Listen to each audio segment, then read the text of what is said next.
The legend returns. Lost horsepower. M50 manifold swap. It is the legendary budget upgrade for these engines. It flows massive air and it's cheap. So why on earth did I just rip mine out to install this? This is the Schrick intake. This is the Schrick intake. For years, this thing was a ghost, a legendary piece of BMW tuning history that you essentially couldn't buy anymore. It was the unicorn mod that everyone wanted, but no one could find. But now, it's been revived. It is officially back in production. It promises to fix the one problem with the M50, the loss of low-end torque. But at this price point, it better perform. But does the legend actually live up to the hype? Or did I just spend a fortune on a heritage part only to lose top-end power to a stock BMW manifold? Watch till the end.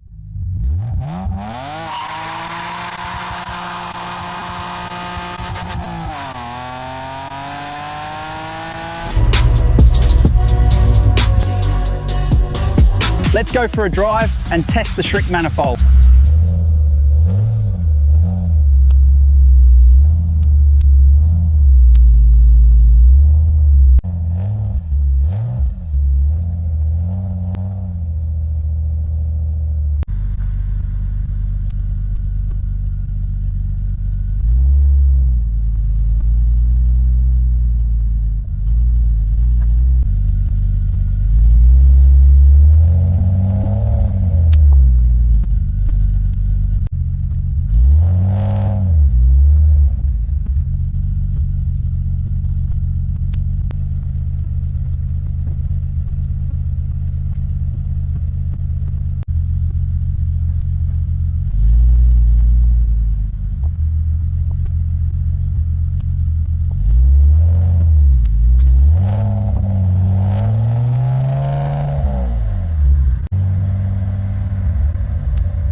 The logging runs are finished, and now it's time for the moment of truth. We're not just relying on the butt dyno today. We actually have the data logs comparing my previous setup with the M50 manifold against the newly installed Schrick manifold. Let's look at the torque curve first, because ideally, with a tuned runner manifold like the Schrick, you're hoping to gain back some of that low-end grunt. And if you look right here, from 2,500 up to about 5,000 RPM, the Schrick is absolutely dominating the M50. At 3,000 RPM, the M50 is around 182 Newton meters. The Schrick bumps that up to nearly 200. That's the punch you feel when you step on it at a stoplight or coming out of a slow corner. The M50 manifold is famous for flowing well, but it's a bit lazy down low. The Schrick fixed that completely. As we climb to around 5,000 to 5,500 RPM, the curves start to meet. They are pretty much neck to neck here. Now switching over to the power graph. This is scaled theoretical horsepower. Again, look at that gap in the low end. The gray line is consistently above the teal line until about 5,800 RPM. This confirms the car is definitely faster in the daily driving range. However, look at the top end, past 6,500 RPM. The M50 manifold actually holds on to the power slightly better. You can see the Schrick curve starts to nose over and drop off just a bit earlier, while the M50 keeps pulling flatter all the way to 7,000 RPM. So, what's the verdict? Was the Schrick worth the money? If you are building a dedicated track car that lives exclusively between 6,000 and 7,200 RPM, honestly, the M50 manifold is still king. It flows massive air up top and it's cheap. But for a street car or a car that does autocross where you need to dig out of corners, the Schrick wins, hands down. That better under the curve area from 3,000 to 5,000 RPM makes the car more streetable. You don't have to wait for the revs, torque is just there. Trading 2 to 5 horsepower at the red line for 15 Newton meters torque where I actually drive the car is a trade I'll make every day. Let me know in the comments, would you rather have the peak number for bragging rights or the mid-range torque for the straight?